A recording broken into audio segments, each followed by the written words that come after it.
রহমানের রাহিম, সম্মানিত সাংবাদিকবৃন্দ, আসসালামু আলাইকুম। আমি আমার বক্তব্যের শুরুতেই মহান শহীদ দিবসে ভাষা শহীদ যারা শহীদ হয়েছেন তাদের আত্মার মাগফিরাত কামনা করি এবং ভাষা আন্দোলনে অংশগ্রহণকারী যারা এই পর্যন্ত মৃত্যুবরণ করেছেন তাদেরও আত্মার মাগফিরাত কামনা করি এবং যারা জীবিত আছেন তাদের দীর্ঘায়ু এবং সুস্থতা কামনা করছি। আর কয়েক ঘন্টা পরই রাত 12টা 1 মিনিটে আমাদের এখানকার যে কার্যক্রম সেটি শুরু হবে। তো আমরা এই অনুষ্ঠানটি সুন্দর এবং সুষ্ঠুভাবে সম্পন্ন করার জন্য, নিরাপদ রাখার জন্য সব ধরনের ব্যবস্থাই রেখেছি। অন্যান্য সকল আইনশৃঙ্খলা রক্ষাকারী বাহিনীর সাথে সমন্বয় করে র্যাপিড অ্যাকশন ব্যাটালিয়নও আমাদের ফোর্স এখানে মোতায়েন করেছি। আমাদের ইনার প্যারিমিটার, আউটার প্যারিমিটারে আমাদের ফোর্স আছে এবং আমরা কয়েকটা সেক্টরে ভাগ করেছি।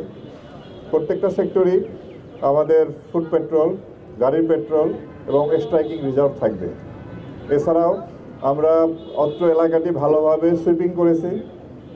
আমাদের bomb disposal team stand by থাকবে।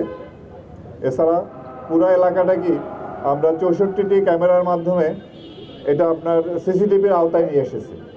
তা আমরা আশা করি যে পরিমাণ নিরাপত্তা ব্যবস্থা আমরা গ্রহণ করেছি তা আমরা নিরাপত্তার সাথে নিরাপদেই এই অনুষ্ঠানটি সম্পন্ন করতে পারবো এবং পাশাপাশি আমরা সারা দেশব্যাপী আপনারা জানেন যে ভাষা শহীদদের প্রতি গভীর শ্রদ্ধা নিবেদন করা হয়। তো আমরা সারা দেশেই আমরা পর্যাপ্ত নিরাপত্তা ব্যবস্থা গ্রহণ করেছি। তো ইনশাআল্লাহ ভালোভাবেই আমরা আমাদের এই কার্যক্রম সম্পন্ন করতে পারবো। তো আমি আপনাদেরকে এর আগেও যতবার আপনাদের সামনে মুখোমুখি হয়েছি গত 1.5 বছরে, যখন জুলাই আগস্টের পরে একটা ভঙ্গুর আইনশৃঙ্খলা পরিস্থিতি ছিল, তখন থেকেই কিন্তু আমরা আইনশৃঙ্খলা রক্ষাকারী বাহিনী আপনাদের মাধ্যমে দেশবাসীকে আশ্বস্ত করেছিলাম যে আমরা এই দেশের আইনশৃঙ্খলা পরিস্থিতি এটা নিয়ন্ত্রণে আনতে সক্ষম হব, ভালো করতে সক্ষম হব এবং একটি সুষ্ঠু নির্বাচন করার জন্য যেরকম পরিবেশ দরকার আমরা সেই রকম পরিবেশে নিয়ে আসতে সক্ষম হব। তো ইনশাআল্লাহ আমরা সবাই মিলে জাতিকে একটি সুষ্ঠু নির্বাচন উপহার দিতে সক্ষম হয়েছি এবং আমরা আশা করি আপনাদের মাধ্যমে দেশবাসীকে আশ্বস্ত করতে চাই ভবিষ্যতেও এই দেশের আইনশৃঙ্খলা পরিস্থিতি ক্রমান্বয়ে আরও ভালো হবে এবং আমরা অপরাধ নিয়ন্ত্রণে আনতে পারব।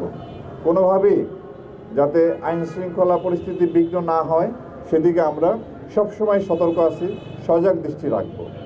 আমরা আপনাদের কাছে দৃঢ়ভাবে বলতে চাই যে দাবি আদায়ের নামে কিংবা আন্দোলনের নামে সাধারণ জনগণকে তাদের উপরে জুলুম করা বা তাদেরকে জিম্মি করে কোনো ধরনের কার্যক্রম আমরা হতে দেব না। আমরা চাই এদেশের মানুষ নির্বিঘ্নে চলাফেরা করবে, তাদের যে স্বাভাবিক জীবনযাপনের যে প্রক্রিয়া কার্যক্রম সেখানে যেন কোনো রকম বাধা না আসে সেজন্য আমরা সজাগ দৃষ্টি রাখব।